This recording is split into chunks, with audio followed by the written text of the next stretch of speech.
Morning everyone, welcome back to my সম্পাস vlog channel. সকলকে অনেক অনেক স্বাগত জানিয়ে আজকের ব্লগটা শুরু করলাম। প্রথম থেকে শেষ পর্যন্ত দেখা অনুরোধ রইল। তোমরা সকলে সবাই কেমন আছো? আশা করবো যে যেখানে আছো সকলে ভালো আছো, সুস্থ আছো।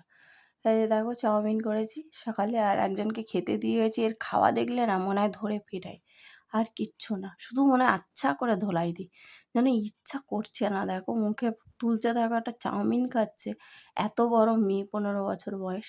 তো দেখো খাওয়ার কোনো মানে একটা নেই। তো যাই হোক, চাউমিনটা করেছি। আমি বলছি খেতে কি বাজে হয়েছে? বলছে না, খেতে সুন্দর হয়েছে। আমি তাহলে ওরম করে খাস কেন? একটু ভালো করে খেতে পারিস না? তো যাই হোক, এই যে মেয়ের টিফিনটা গুছিয়ে দিলাম। মেজো মেয়ে স্কুলে যাবে, আজকে হলো মঙ্গলবার। আজকে একটু ভারী টিফিন দিলাম, যেহেতু 4:30টায় ছুটি হবে তার জন্য। না হলে মিষ্টি নিয়ে যায়, বিস্কিট নিয়ে যায়, কেক নিয়ে যায়, এইসব।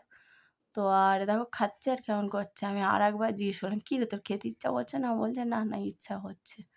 কেমন যেন একটা হচ্ছে, সবসময় রুগী রুগী ভাব ওর মধ্যে। তারপরে এই দেখো, আমি এখন নিয়ে নিয়েছি, আমি আর এখানে পুচকুসোনা খাবো। তো একটু গরম করে নিচ্ছি। মেজো মেয়ে চলে গেল, তারপরেই আমি মেজো মেয়ে চলে গেল বলছি, সরি। মেজো মেয়ে টিফিনটা আর কি গুছিয়ে রেখে, ঠান্ডা প্রথমে করতে দিয়েছিলাম, দিয়ে রেখে দিয়েছিলাম, দিয়ে তারপরে বললাম ভরে নে। তো যাই হোক, আমাদেরটা ওই করতে করতে ঠান্ডা হয়ে গেছে, আর পুচকুসোনা আজকে অনেক দেরি করে ঘুম দিয়ে উঠেছে। তো তার কারণে ভাবলাম যে থাক, একবারে দুজনে এই যে গরম করে নিই, চাউ খাইয়ে দিই। আর সোনাইকে আজকে দুধ খাওয়াবো না। তো দেখি খেতে মানে ভালো লাগে কি না তার।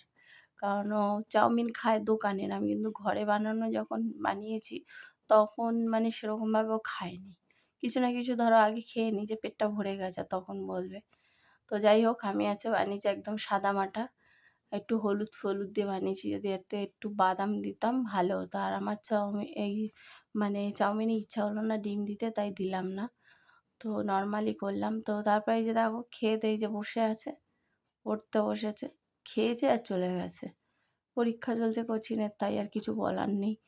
তো এই যে নিয়ে নিয়েছি এক জায়গায় দুজনের। এবার চলো মাম্মাম আর আমি খাবো। পুচকু সোনা মুখ টুক ধুয়ে নিয়েছে, নিয়ে এখন বসে আছে। ঘুম দিয়ে উঠেছে আজকে অনেক দেরি করে, আর বলো না। চলো ওকে খাইয়ে দেবো, দুজনে মিলেই খাবো। আর মেজো যখন একটু তাড়াতাড়ি রেডি হয়ে গেছে, আমিই বলি একটু তাড়াতাড়ি তাড়াতাড়ি রেডি হয়ে বসে থাকবি, তারপরে বেরোবি। কারণ লেট হয়ে যায়। আমাদের এখানে জল জমেছে, যা জল পার হতেই তো সময় লেগে যায় চারিদিকে। আমাদের এখানে কি সব জায়গায় জানি জল জমেছে। আর আমাদের এখানে মানে কি বলবো, ব্যাঙে পেচ্ছাপ করলেও জল জমে যায়। তো যাই হোক, অনেকটাই জল জমে গেছে পুরো রাস্তাটায়। তাই বলি একটু আগে থাকতে রেডি হয়ে বেরিয়ে যাবি। তো এই যে চাউমিনটা এখন নিয়ে নিয়েছি, দুজন মিলে খাবো। আর সস দিলাম না, সসটাও আমার খুব একটা ভালো লাগে না।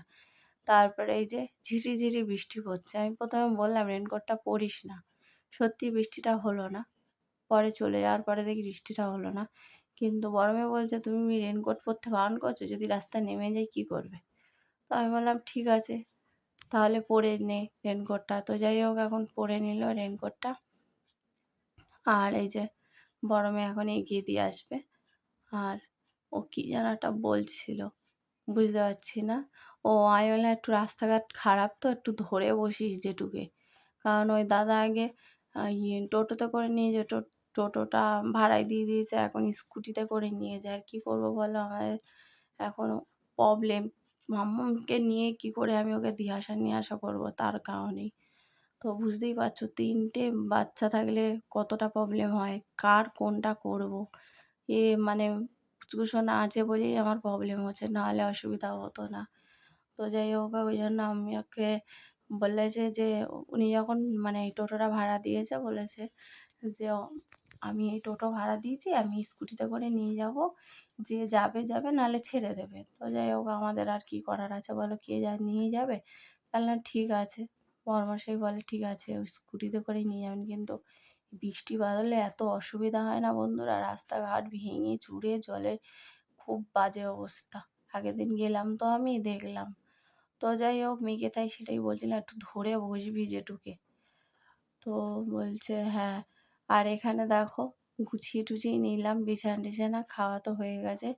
আমি খেয়ে দিয়ে মামাম সোনা বলছে মাম্মি আমি একা খাবো, আমাকে দাও। তাই জন্য ওকে খানিকটা খাইয়ে দিয়ে ওকে দিয়ে দিয়েছি। আর আমি বেশি খাইনি, অল্প একটু খেয়েছি।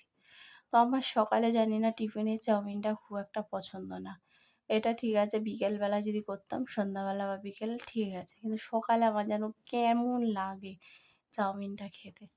তো যাই হোক বন্ধুরা, খাওয়া-দাওয়া তো কমপ্লিট হয়ে গেছে, ঘর গোছানো কমপ্লিট হয়ে গেছে। মামাম সোনাকে বললাম, "আয় টিভি ছেড়ে দিই বা খেলনা বের করে দিই, এখানে বসে খেল।" বলছে, "না, আমি দিদির কাছে বসবো।" তো যাই হোক ও দিদিভাইয়ের কাছে বসে কি এরা জানলায় একটা ফিলিম নিয়েছে, খেলা করছে। আর এখানে চাল ধোয়া রেডি করা ছিল, ভাতটা দেখো বসিয়ে দিলাম। আগেই বসিয়ে দিই, কারণ দিয়ে তারপরে এদিকগুলো করতে থাকবো। চালটা একটু ভিজিয়ে রাখলে এত সুন্দর ভাত হয় কি বলবো। তো ওই যে আগের দিনের শাক দেখো সব বেছে বুছে কেটে রেখেছি। বড়মশাই আমাকে হেল্প করেছে, পুরো বেছে দিয়েছে, তারপরে আমি কেটেছি বসে বসে। আর বাজারগুলো আগের দিন নিয়ে এসেছিলো, তো কেটে গুছিয়ে রেখেছিলাম বলে। আর প্রচণ্ড বালি ছিল, ভালো করে ধুয়ে গামলায় ভিজিয়ে রেখে ছাড়িয়ে টাড়িয়ে নিয়ে তারপরে জল ঝরাতে দিয়ে রেখে দিয়েছি। তো রান্না করব শাক ভাজা, আর দেখি কি কি করব। আর এই যে গামলাটা দেখো আজকে একটু মাজবো, গামলাটা এখানটা দাগ হয়ে গেছে ভেতরটা। আসলে বাসন উপর করি তো সবসময়, তার কারণে যতই মাজি ওঠে না। তারপরে দেখো এখানে এখন বৃষ্টিটা একটু কমেছে, তো আর পা মোছাগুলো একটু ধুয়ে দিয়েছি। আর এদিকে মেশিনে না মানে কাঁচা হয়ে গেছে, ধোয়াও হয়ে গেছে, আর একবার ধোবো। তো দিয়ে কম্ফোর্টটা দিলে হয়ে যায়। তো ভাবছি বাইরেই মেলে দেবো, বৃষ্টিটা এখন একটু কমেছে তো তার জন্য। তো ঝিরিঝিরি বৃষ্টি হলেও এই দিকটা দেখো জলে ভরে যায়, ওই দিকটা কিন্তু ততটা হয় না, কেন জানি না। তো যাই হোক চলো, ওদিকে ভাত হচ্ছে, এবার বাসন টাসন মেজে ঝপাঝপ রান্নাটা করে নিই। কী রান্না করব এখনও বুঝতে পারছি না। ডাল তো করব। ও হ্যাঁ, আমড়া দিয়ে ডাল করব আজকে। আমড়া আছে, আমড়া দিয়ে ডাল করব। আর আমড়ার ডালটা যা করছি কালো কালো হচ্ছে, কেন কে জানে। আমড়াটা কি কেটে রান্না করছি তার জন্যে, না গোটা রান্না করলে হবে না, বুঝতে পারছি না কিছু। আমি কিন্তু অনেকক্ষণ ভিজিয়ে রেখেছিলাম। তো যাই হোক এই যে ডালটা এখন বসিয়ে দিয়েছি, কাটা হয়নি, আমড়াটা কেটে ভিজিয়ে রেখে দিয়েছি। তো বলি কষটা আগে চলে যাক তারপরে। আগের দিনেও ডাল করেছিলাম আমড়া দিয়ে, তো দেখি কালো হয়ে গেছে। আমি ভাবলাম না বেশিক্ষণ ভেজানো হয়নি তাই জন্য কালো হয়ে গেছে। এবারে বিশ্বাস করো বন্ধুরা, অনেকক্ষণ হয়ে গেছে, প্রায় ১ ঘন্টা হয়ে গেছে আমি আমড়াটা কেটে ভিজিয়ে রেখেছি। কিন্তু ডালে দিতে না ডালটা কালো হয়ে গেছে। কি জানি না, মনে হয় কেটে দিচ্ছি বলে মাঝখান দিয়ে পুরো ফেরে, তার জন্য। তো আর কি করা যাবে, এদিকে দেখো ভাতটাও প্রায় ফুটে এসছে, এদিকে ডালটা তো বসিয়ে দিয়েছি। তো এখন কাটা বাকি, টুকটাক জিনিস আছে এখনও কাটবো, আর বাসন কাটা মাজবো। আর তোমার হচ্ছে কি এদিকে মেশিনে তো হয়ে গেছে, দেখো জল টল ছেড়ে দিয়ে গেলাম দেখলে। তো এখন ধোয়ার মানে জলটা ছেড়ে দেবো, দিয়ে এই ড্রাইতে দিয়ে দেবো, দিয়ে তারপরে মেলতে যাবো। মানে এদিক ওদিক করে করে করে কাজ করছি, এদিকের কাজটাও বজায় রাখছি, ওদিকের কাজটাও বজায় রাখছি। যেহেতু বৃষ্টিটা কমে গেছে তাই ভাবছি বাইরেই মেলে দিই, আবার উপরে নাহলে যেতে হবে মেলতে। আর উপরে না জামা কাপড় ভর্তি, আর বলো না, জামা কাপড় মানে যে কটা দড়ি টানিছে সে কটাই ভর্তি রয়েছে। ওই জন্য ভাবলাম এগুলো যদি বাইরে দিয়ে দিই হাওয়ায়ও টেনে যাবে না, রোদ না উঠুক, হাওয়া আছে বাইরে, তার কারণে। তো এই যে এখন সব ড্রাইতে দিয়ে দিচ্ছি, দিয়ে আর মেশিনটা চালিয়ে দেবো। আর এই জলটা ভাবছি রেখে দেবো, কারণ মামাম সোনা স্নান করে জামা কাপড়গুলো বেরোবে, আর হচ্ছে গামছাটা বেরোবে, ওগুলো কম্ফর্ট জলে ধুয়ে দেবো আর কি। জলটা পরিষ্কার, ফেলবো কেন, দিয়ে তখন ফেলে দেবো, ওই জন্য রেখে দিলাম। চলো এবারে ড্রাইটা হয়ে গেলে হয়ে যায়।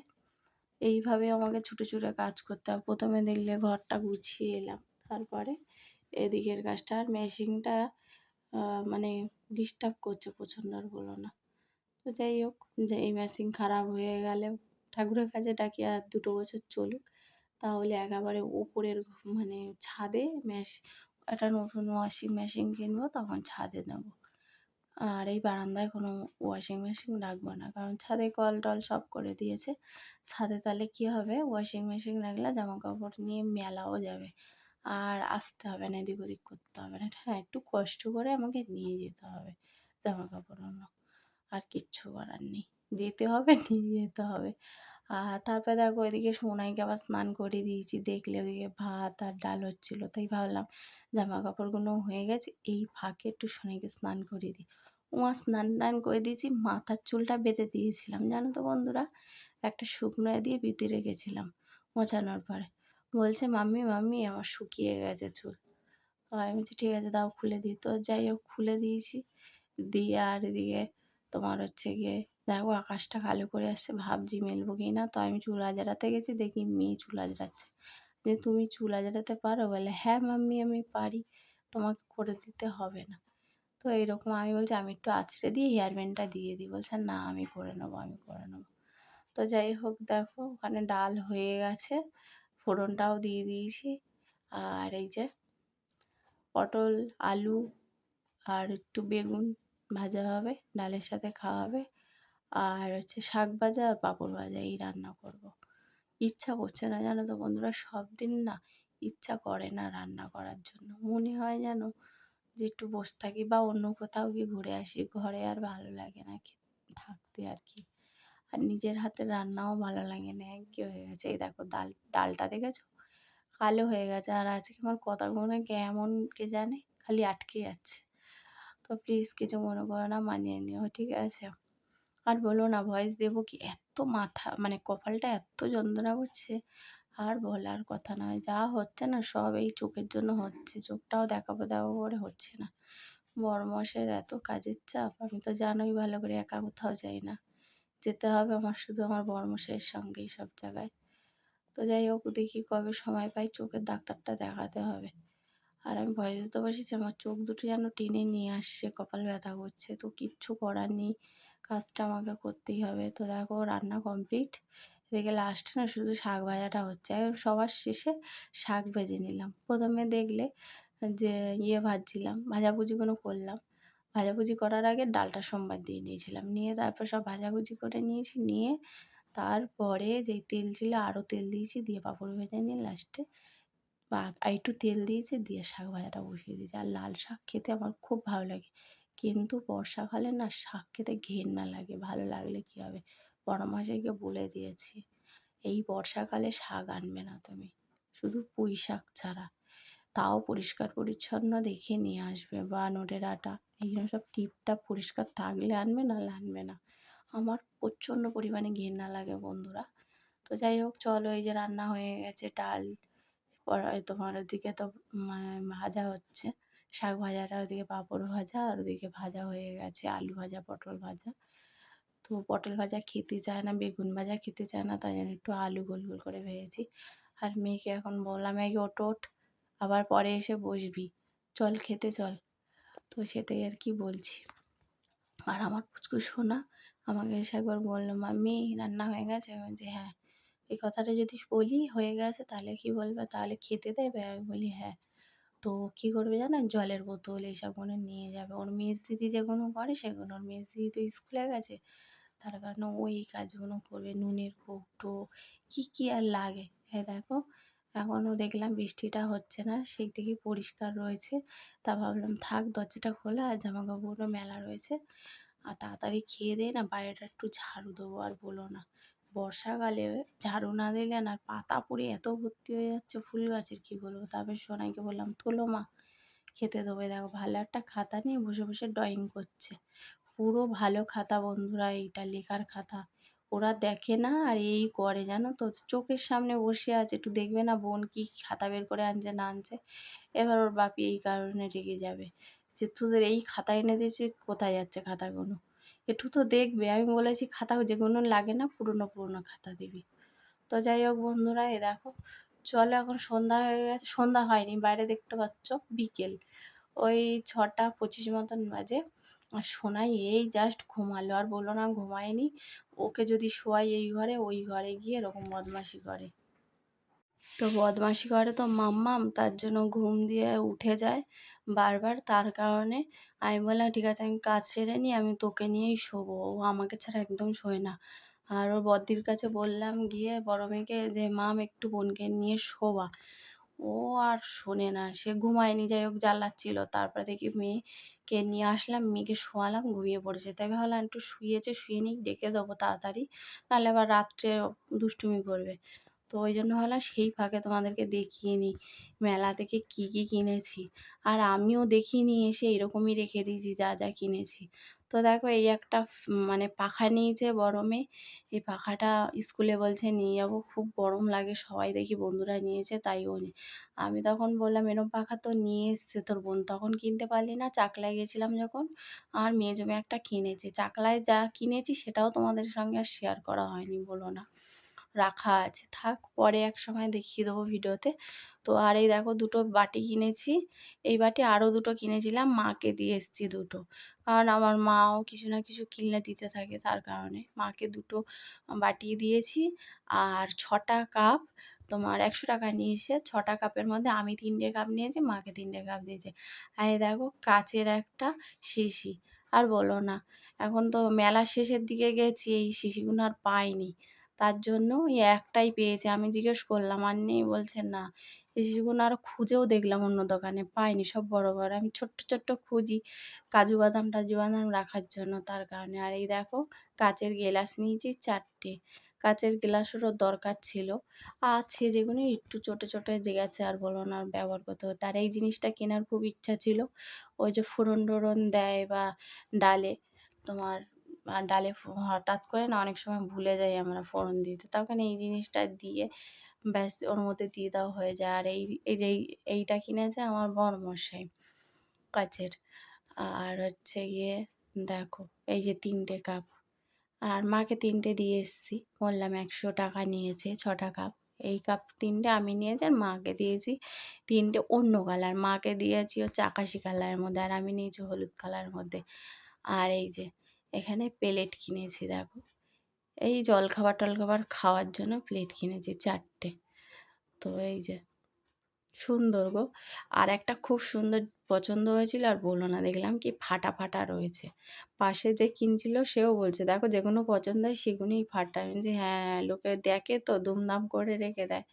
তারপর সোনাই এই যে একটা কিনেছে, দেখো নাচ করছে, কিছুই না একটু করে দোলে, তাই এইটা 100 কত টাকা নিয়েছে। মেলায় মানে এত গলাকাটা দাম, আর কি বলবো। আর মার বাড়ি থেকে হয়েই এ মানে মেলা ঘুরে মার বাড়িতে গেছিলাম, কষ্ট হয়ে গেছিলো, যেহেতু মেয়েদেরকে রেখে বড়মশাই তারপরে আমাদেরকে আনতে গেছিলো। তো তার কারণে মার বাড়িতেও গিয়ে একটু বললাম মা একটা ব্যাগ দাও, প্যাকেটগুলো ছিঁড়ে যাবে, তো ওই ব্যাগটাই করে নিয়ে এসেছিলাম। আর এই চুড়িগুলো আমার বড় মেয়ে কিনেছে। একটা ফ্যান নিয়েছে, ওই যেই ফ্যানটা প্রথমে দেখালাম ওটা। আর এই যে এই চুড়িগুলো নিয়েছে, কি কাপড় ফাপড় দিয়ে পেঁচানো চুড়ি, কি আজকালকার মেয়েদের পছন্দ হয় জানি না। তো যাই হোক, আমার বড়মশাই বলছে এগুলো কী ধরনের, আর বলছে তোমার দেখতে হবে না, মেয়ে কিনতে চাইছে কিনে দিই। তো যাই হোক কিনে দিয়েছি, 50 টাকা দাম নিয়েছে। তারপরে বড়মাসে দেখো নিয়ে এসছে ফিশ ফ্রাই আর চপ। তো অনেক দিন পরে এনেছে, বর্ষা মানেই একটু খেতে ইচ্ছা করে, কিচ্ছু করার নেই বন্ধুরা, শরীরে রোগও আছে, দিকে খেতেও ইচ্ছা করে। অনেক দিন পরে এনেছে, এখন আমাদের এসব আনে না ঘরে। তো চলো বন্ধুরা, আজকের ভিডিওটা এখানেই রাখবো। আর চাটা খাবো না, বড়মাসি বলছে একটু মুড়ি আর চপ ফপ খেয়ে নিই। আর ওই যে খেলছে একজন, ওগুলো নিয়ে খেলনাগুলো এনেছে, এইগুলোও তোমাদের দেখিয়েছিলাম, বলা হয়নি। তো চলো বন্ধুরা, ঠিক আছে, আজকের মতন ভিডিওটা এখানে রাখলাম। সকলে ভালো থেকো, সুস্থ থেকো, সবাইকে টাটা বাই, সি ইউ। সবাইকে ভালো থেকো।